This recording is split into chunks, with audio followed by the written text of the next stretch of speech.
안녕하세요. 여기는 심야낭독회 별밤 산책. 저는 여러분의 별밤 산책지기 임예은입니다. 오늘도 열심히 일한 모든 분들 정말 고생 많으셨습니다. 여러분은 하루 동안 쌓인 스트레스 어떻게 푸시나요?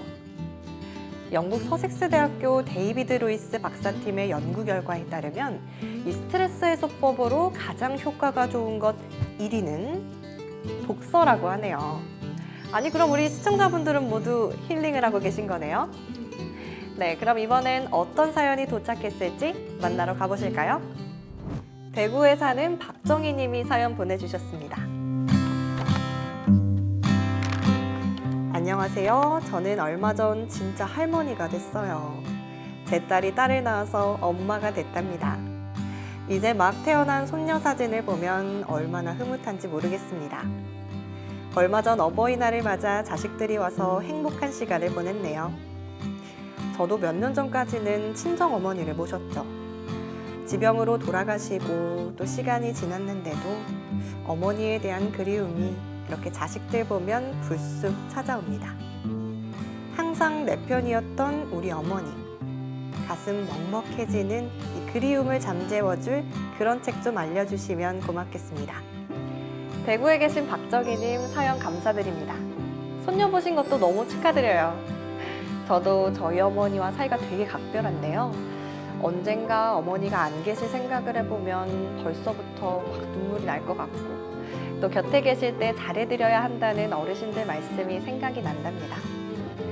할머니가 되신 박정희님께 꼭 맞는 책. 바로 일본 작가 아사다 지로의 나의 마지막 엄마 추천드립니다.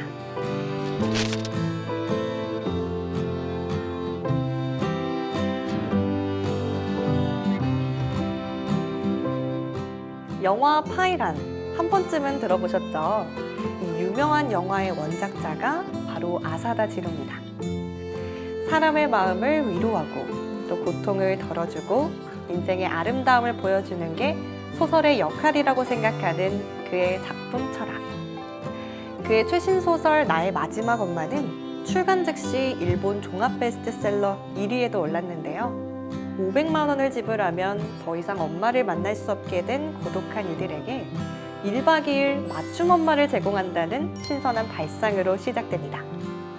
이 세 명의 주인공들은 사회적 성공 뒤에 느끼는 헛헛함을 그 엄마를 통해 채워가고 따뜻한 온기를 느낍니다. 항상 내 편이 돼서 기대어 울 수 있는 사람. 엄마의 위로와 따뜻함이 그리운 모든 분들께 나의 마지막 엄마 들려드리겠습니다.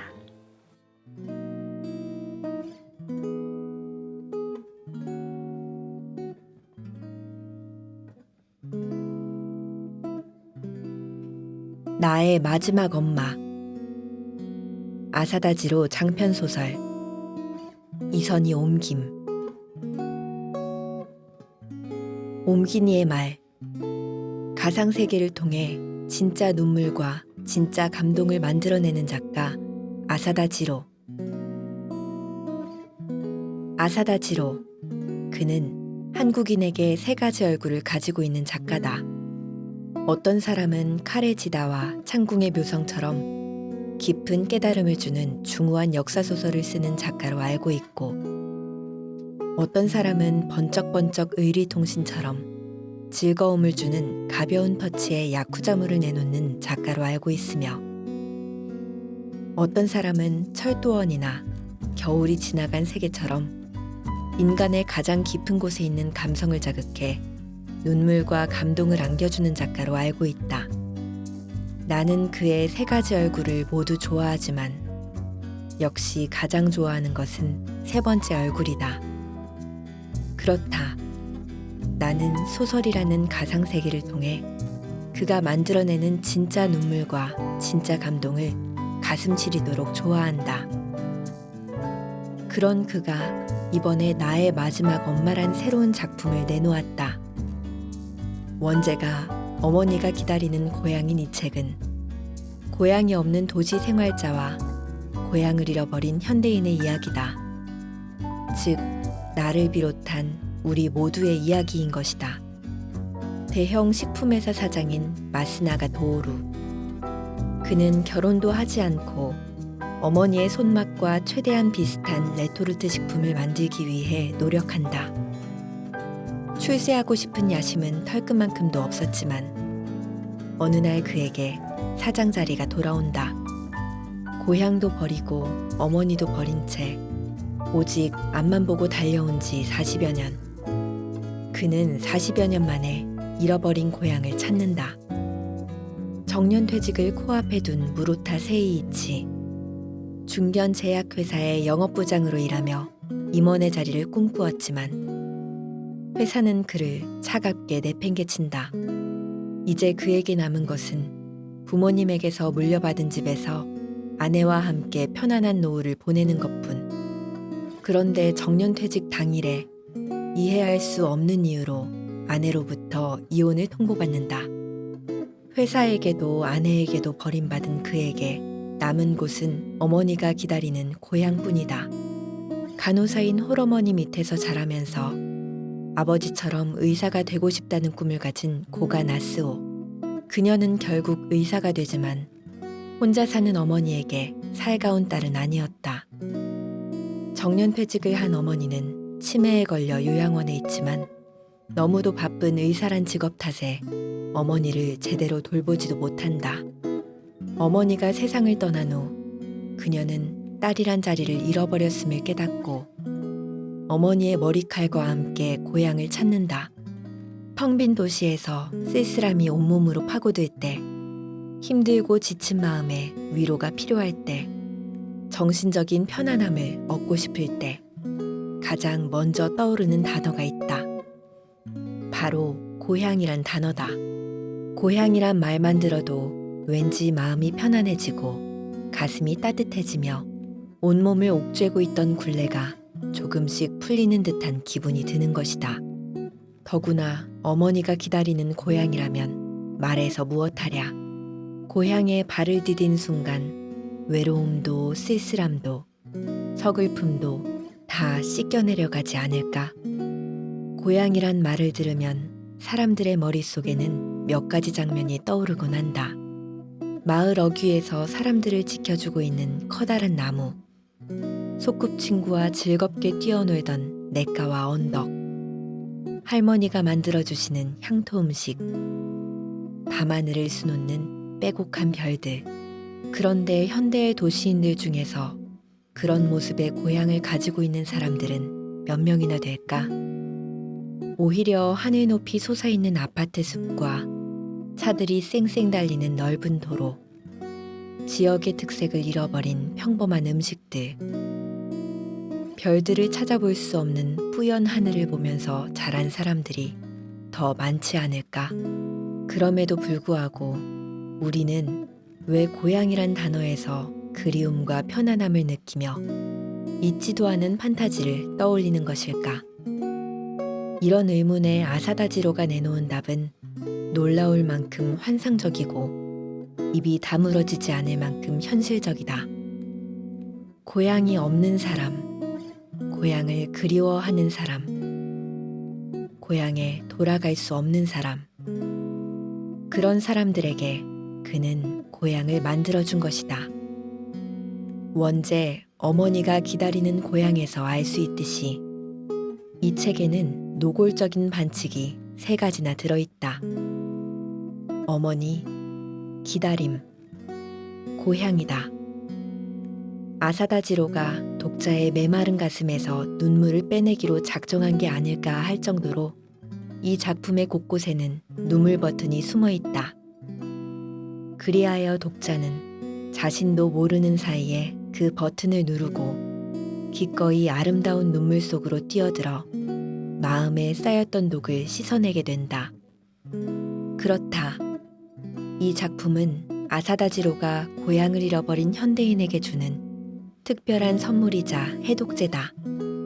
앞만 보고 열심히 달려오느라 쌓인 마음의 독, 뒤를 돌아볼 여유도 없이 살아서 쌓인 정신의 독, 가장 소중한 사람들도 돌보지 못했다는 후회에도 그런 독들을 떨쳐내고 속이 후련하게 웃을 수 있기를 바라면서 이제 당신의 마음속에 있는 그런 독들을 씻어낼 차례다. 이선희.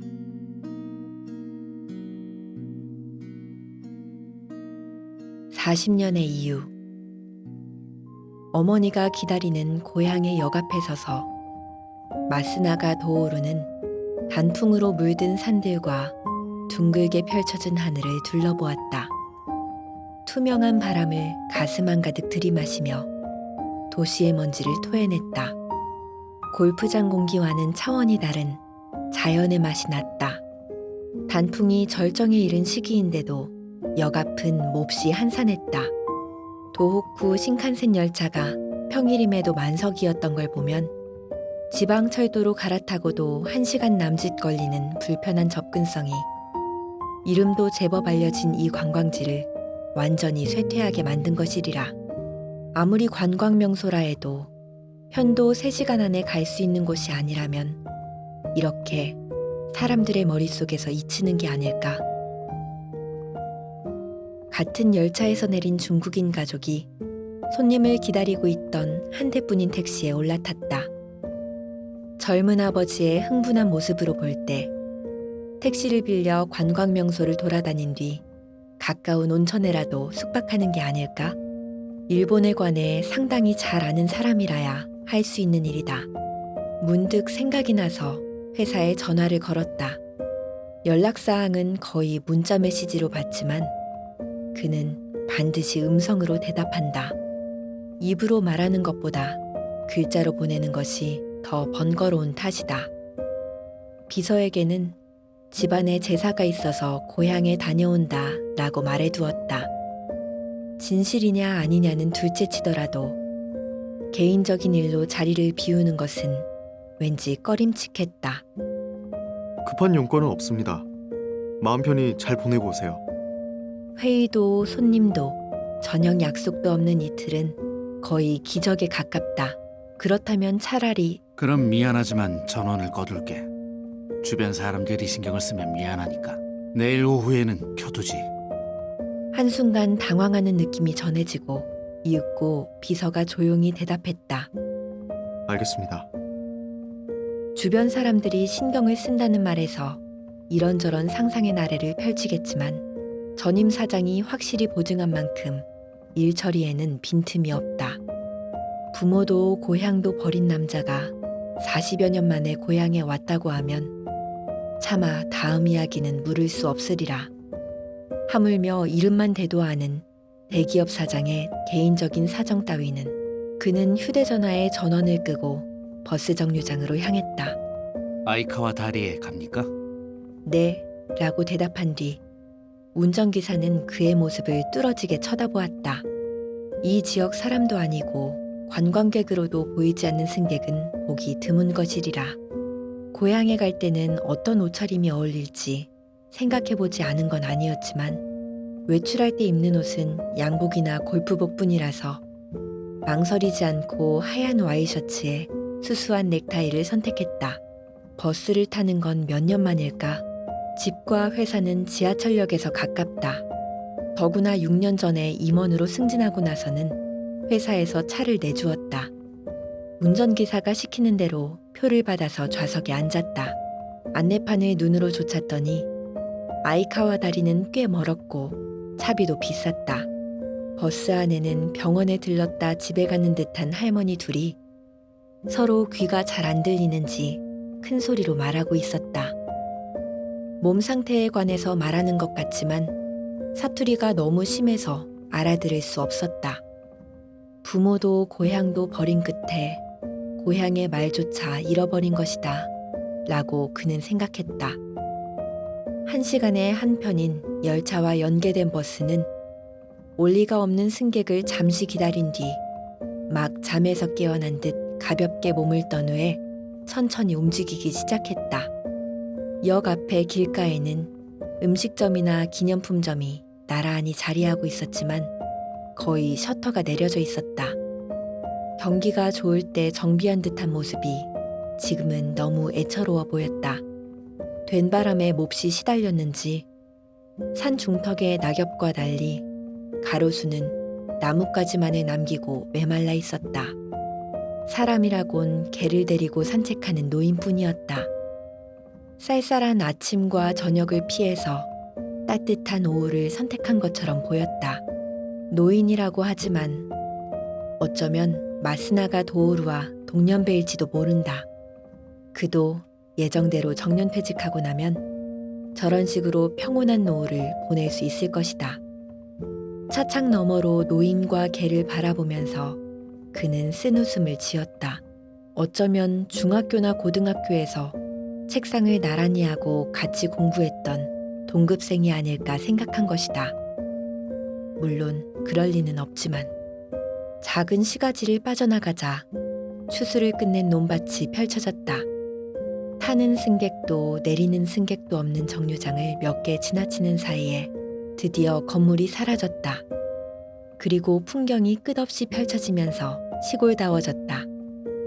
금이 환양이라는 사자성어가 불현듯 머릿속에 떠올랐다. 이것이 정상적인 귀향이라면 그런 이야기가 될 것이다. 성공해서 떵떵거리게 되기 전에는 돌아오지 말라고 부모가 말했다느니, 출세할 때까지는 돌아가지 않겠다고 스스로 맹세했다느니, 아무리 그래도 40여 년은 조금 지나친 것 같지만 애초에 마스나가 도오루에게 야심이라곤 털끝만큼도 없었다. 정말로 털끝만큼도 없었으니까 직장인으로선 돌연변이에 속할지도 모른다. 가족이라도 있었으면 출세하고 싶었을지도 모른다. 하지만 상대를 고르는 사이에 40이 되면서 연애 자체가 귀찮아지더니 50이 넘어가자 이제 와서 뭘 하고 포기했다. 본래 부지런한 성격에 손끝도 야물어서 집안일이 힘들기는커녕 취미에 가까웠다. 즉, 포기했다는 표현은 틀리지 않았지만 맞는다고도 할 수 없다. 중년을 훌쩍 넘긴 남성이 혼자 산다고 하면 능력이나 식견보다 사회성을 의심받을 거라 생각했다. 그런데 뜻밖에도 회사의 인사정책은 공정해서 대단한 실적을 올린 것도 아닌데 한가한 노후를 꿈꿀 틈도 없이 임원의 의자가 돌아왔다. 그룹 전체에 가공거래나 주가 조작 같은 불상사가 잇따라 드러나면서 그보다 조금 나이가 많은 베이비붐 세대의 임원들이 일시에 그만두고 갑자기 떠밀리듯 승진한 것이다. 회사 실적을 만회한 전임 사장이 차기 사장 자리를 타진하러 왔을 때는 자신의 귀를 의심했다. 야심은 여전히 털끝만큼도 없었으나 고사할 이유도 찾을 수 없었다. 굳이 고사할 이유를 꼽는다면 창업한 지 120년 동안 독신 사장은 한 명도 없었다는 것이지만 그것도 시대의 흐름이라고 하면 부자연스럽지 않았다. 오히려 연령과 성별에 관계없이 독신 직원이 많은 지금으로선 그런 면이 호감으로 작용한 듯했다. 완만한 언덕길을 넘어가자 도로의 가장자리에 저수지로는 보이지 않는 넓은 호수가 새파란 하늘을 담고 가로로 길게 누워 있었다. 버스의 그림자를 보고 깜짝 놀라 날아오르는 백조떼를 눈으로 좇으면서 잊어버린 고향으로 돌아왔다고 그는 생각했다. 두 개의 강이 만난다는 뜻의 아이카와 다리 정류장은 그 이름에 걸맞게 두 개의 작은 강이 합류하는 다리 옆에 있었다. 역에서 이곳까지 그럭저럭 40분이 걸렸다. 산자락에서 마을로 나오는 방향으로 어느 쪽이 본류인지 알 수 없는 맑은 여울물이 합쳐지고 그 위에 이끼가 잔뜩 낀 돌다리가 걸려 있었다.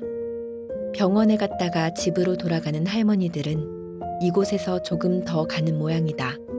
지금쯤 아이카와 다리에서 내린 낯선 승객에 관해서 이야기꽃을 피우고 있을 것이다. 내륙과 연안을 잇는 옛날식 도로였다. 길가에 있는 몇몇 건물은 옛날 역참의 흔적처럼 보였다. 하지만 이미 쇠퇴했는지 사람의 기척은 느껴지지 않았다. 다리를 건너온 경트럭이 수상한 이방인을 발견하고 속도를 늦추더니 눈 쌓인 정류장을 조금 지나서 멈추었다. 아따 이게 누구요? 아이 도짱 아니단가?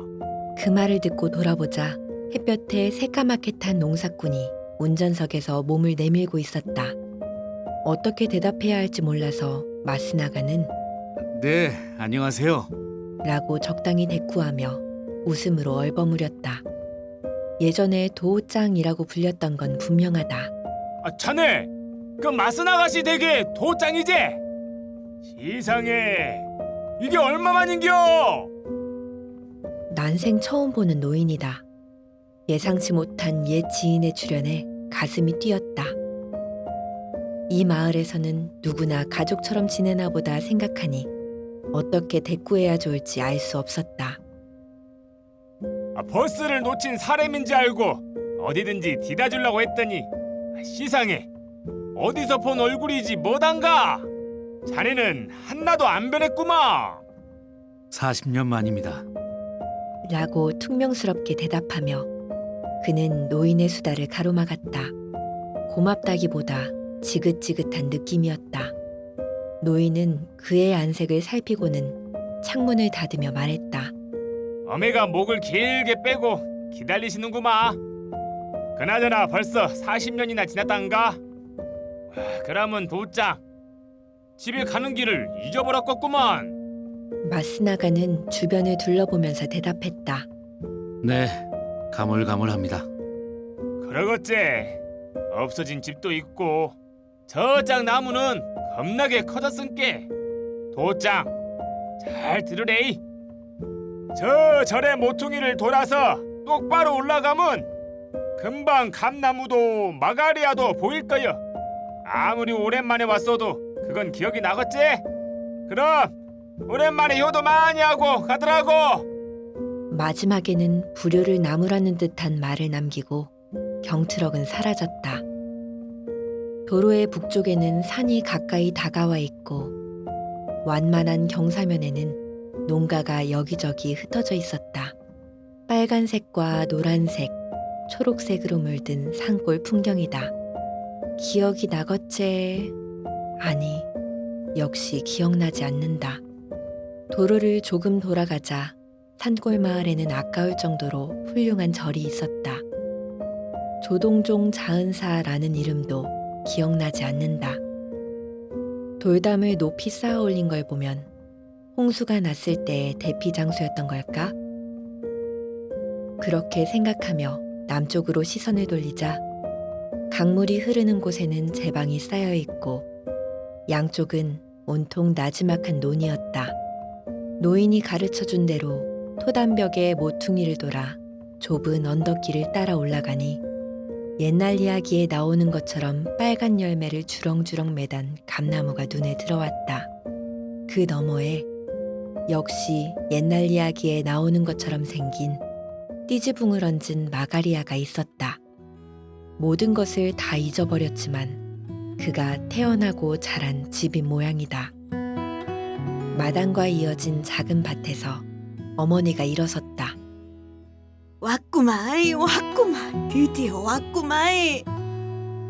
말은 미리 준비하지 않았다. 그는 오후의 햇살 속에서 오독하니 서 있는 늙은 어머니를 잠시 바라본 뒤 입술만 움직여서 말했다. 저 왔어요. 어머니가 이런 사람이었을까? 하지만 40년 만에 귀향을 반겨주는 걸 보면 다른 사람일 리는 없을 것이다. 마치 하늘에서 내려온 듯한 어머니다 라고 마스나가 도오르는 생각했다.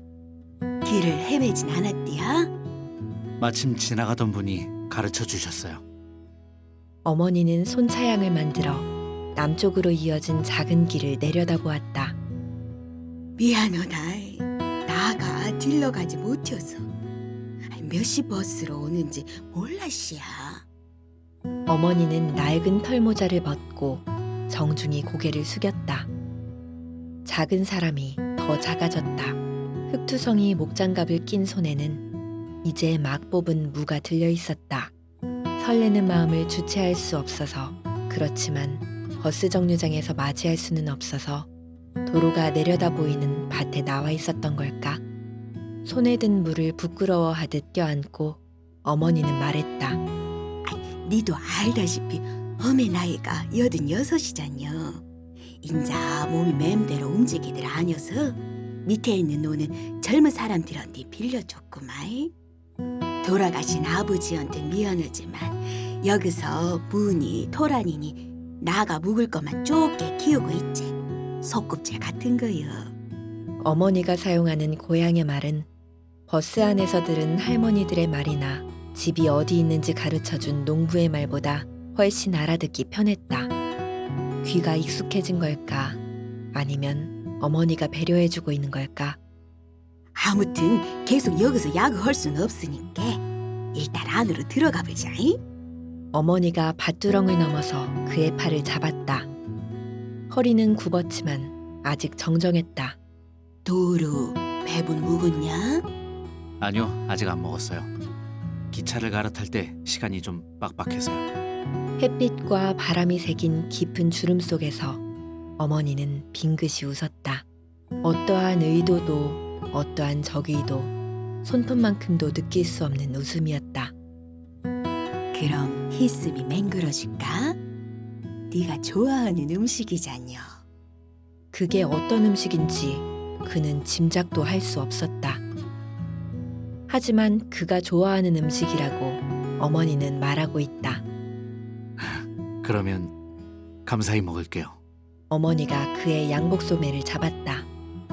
도루 남한테 말하듯 그런 서먹서먹한 말투는 그만두니라이. 아무리 도쿄서 출세했다고 여도 여기는 네가 태어난 집이고 나는 네 어미니께. 그렇게 말하고 올려다보는 어머니의 어깨를 그는 저도 모르게 꼭 껴안았다.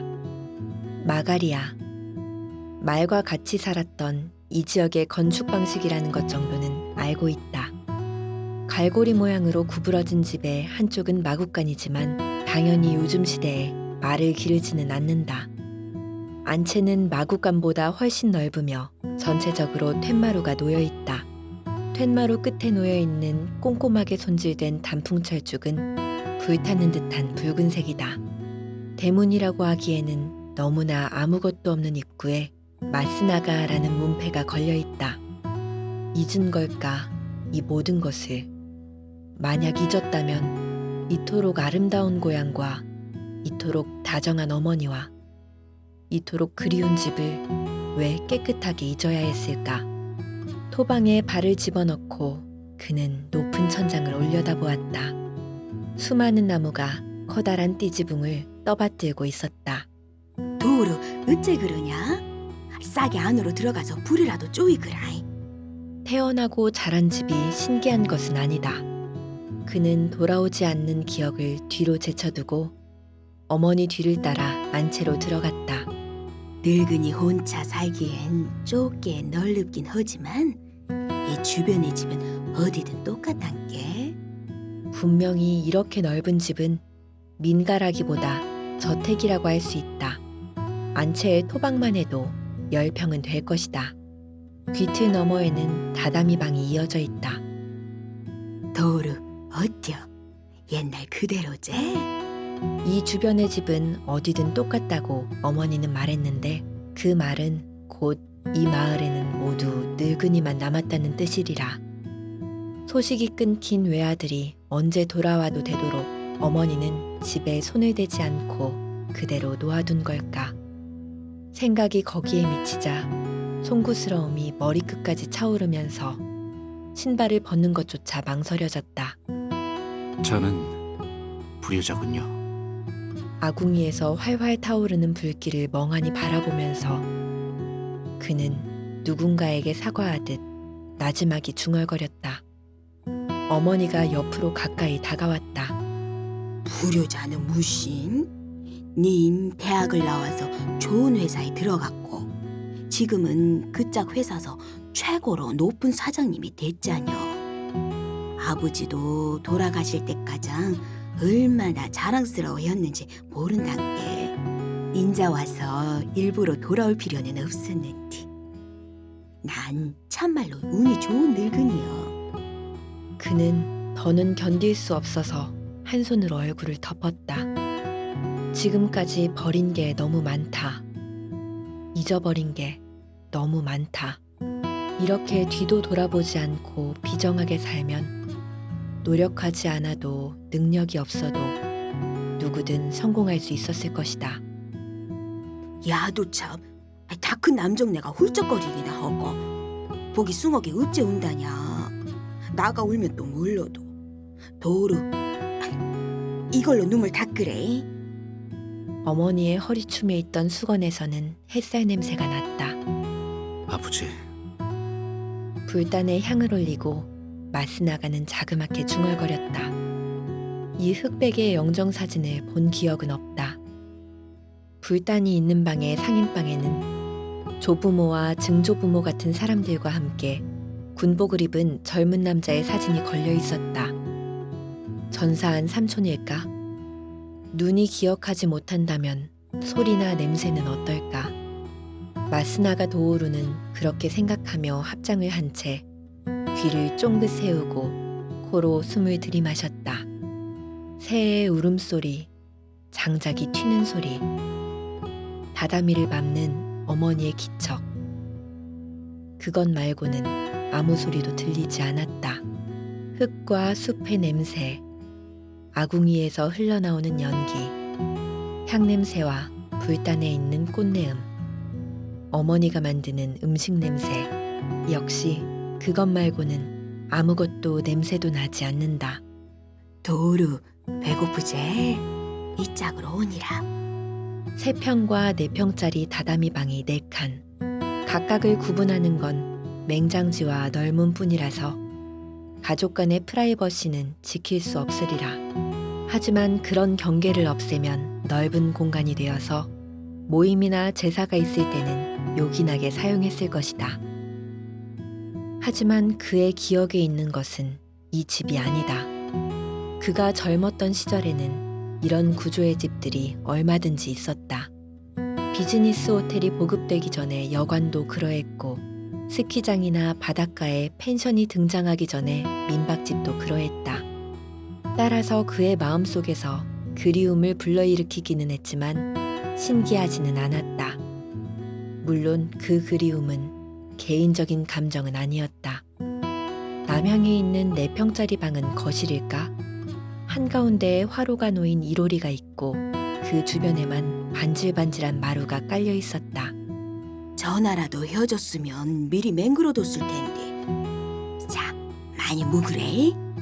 어머니는 커다란 그릇에 아들이 좋아했다는 음식을 담아서 권했다. 이 지역의 향토 요리일까?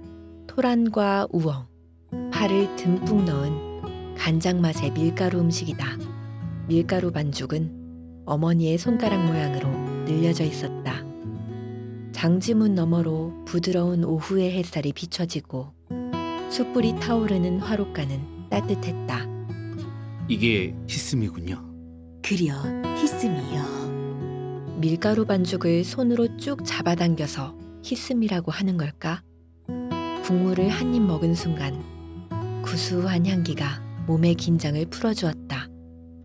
맛이 있고 없음을 떠나서 도쿄에서 짊어지고 온 무거운 짐이 전부 하늘로 올라가는 듯한 맛이었다. 두 사람은 잠시 침묵 속에서 느지막한 점심을 먹었다. 어머니는 먹성이 좋은 사람인 듯했다. 저기 성함이... 그는 뜨거운 국물을 마시면서 넌지시 물었다. 배에 음식이 들어가자 조금은 정신이 돌아왔다. 엄의 이름을 묻는 아들이 어디 있다냐? 어머니는 웃으면서 대답했다. 아니요, 잊은 건 아닙니다. 성함 정도는... 그런 서먹서먹한 말투는 그만 두거라이. 그는 화로 옆에 그릇과 젓가락을 놓고 정식으로 말했다. 그러면 불효자가 태어난 고향을 버린 데다가 어머니 성함까지 잊었다고 생각해 주십시오. 어머니는 어이가 없는 얼굴로 한숨을 쉬고 빠진 앞니로 단무지를 절묘하게 깨물었다. 다시 한번 말해보거래. 헛기침을 한 번 하고 나서 그는 말을 수정했다. 저는 40년이나 제 멋대로 살다가 이 집도 어머니 성함도 잊어버렸어요. 말씀해 주세요. 이번에는 하고 고개를 끄덕였다. 치요요. 마스나가 치요. 한자로 일천천에 대신할 대를 쓰나요? 아니요. 한자가 없이 그냥 히라가나로 치요라고 써본단다. 어렸을 때는 가타카나로 쓸 수 있었지만 하나마키의 공장으로 일하러 갔을 때 호적대로 써야 한다고 해서 그때부터 히라가나로 치요라고 쓰지. 언제적 이야기인가요? 글씨다. 전쟁이 끝난 이듬해 말이 끄는 마차를 타고 역까지 안 가서 기차를 탔었지. 어머니의 나이를 헤아려 보았다. 86이라고 했으니까 1946년에는 아직 어렸을 것이다. 고생을 많이 한 사람이라고 그는 생각했다. 음식을 먹었으면 맛있다거나 맛없다거나 말을 해야지. 애써 맹금 보람이 없지 않냐. 맛있어요. 말을 잃어버릴 만큼요. 빈말이지. 도쿄에는 맛있는 게 얼마든지 있지 않여. 그렇지 않아요? 어머니는 내민 그릇에 다시 음식을 담아주었다. 있자녀 도르. 골치 아픈 야근은 인자 그만하자꾸나. 난 네 얼굴을 보는 것만으로도 충분하니께. 어머니가 그의 입을 막았다. 새가 지저귀고 장작이 튀었다. 아무도 없고 아무것도 없는 곳에 왔다고 그는 새삼 생각했다. 닌 어째 결혼하지 않았지? 창문 너머로 어머니가 물었다. 안채에서 떨어진 뒷마당에 욕실을 만든 건 화재를 방지하기 위해서일까? 도쿄에선 드문 일이 아니에요. 남종네 혼자 사는 사람이 많다는 거요? 아니요. 남녀에 상관없이 혼자 사는 사람이 많아요. 세상에 어째 혼자 산단가? 옛날의 모습을 감춘 나무 욕조가 여기서는 아직 현역으로 일하고 있었다. 아무리 손질을 잘해도 이렇게까지 유지할 수는 없을 텐데. 나무를 조립한 상태를 보아하니 나이 많은 장인이라도 있는 걸까? 어머니는 욕실 밖에서 장작을 지펴주었다. 눈이 쌓이는 겨울에는 어떻게 하는 걸까? 이제 됐어요. 너무 뜨거워요. 그러면 나도 같이 들어갈란다이? 네? 하고 그는 깜짝 놀라 소리를 질렀다. 고로코로 놀랄 거 없이야. 농담이니까. 뭐가 그토록 우스운지 어머니는 한동안 웃음을 그치지 않았다. 그러는 사이에 낙엽 밟는 소리가 들리더니 제대로 닫히지 않는 미닫이 문이 열렸다. 농담이죠? 농담이라고 했잖여. 등 밀어줄 테니까 이 짝으로 오니라. 괜찮아요. 괜찮지 않여. 호라비로 삶은 등에 때가 덕지덕지 끼었을 테니까. 모락모락 피어오르는 연기 속으로 얼굴을 들이밀고 어머니는 또 호탕하게 웃었다. 그는 자식을 둔 부모의 심정 같은 건 모르지만 지금은 마음을 단단히 먹고 어리광을 부리기로 했다. 발판 위에 양반다리를 하고 앉았더니 어머니는 여전히 웃음소리를 날리며 맨손으로 등을 씻어주었다. 그는 조용히 눈을 감았다. 자식을 사랑하고 키워준 어머니의 손이었다.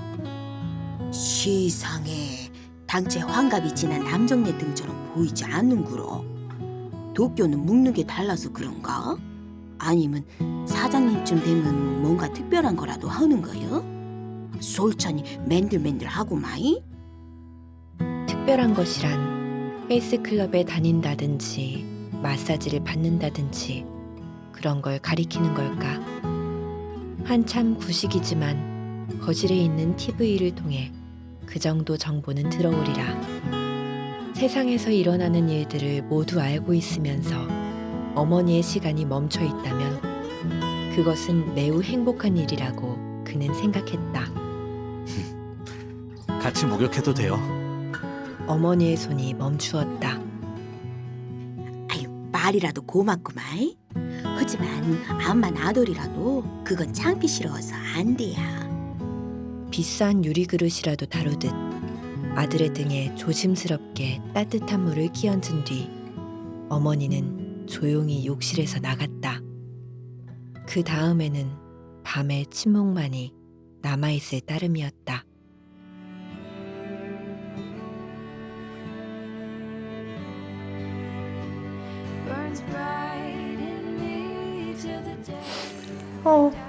여러분 눈물 다 닦으셨나요? 이참에 부모님께 전화드려 사랑한다고 얘기해보면 어떨까요? 더 늦기 전에요.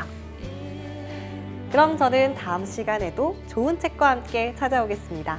감사합니다.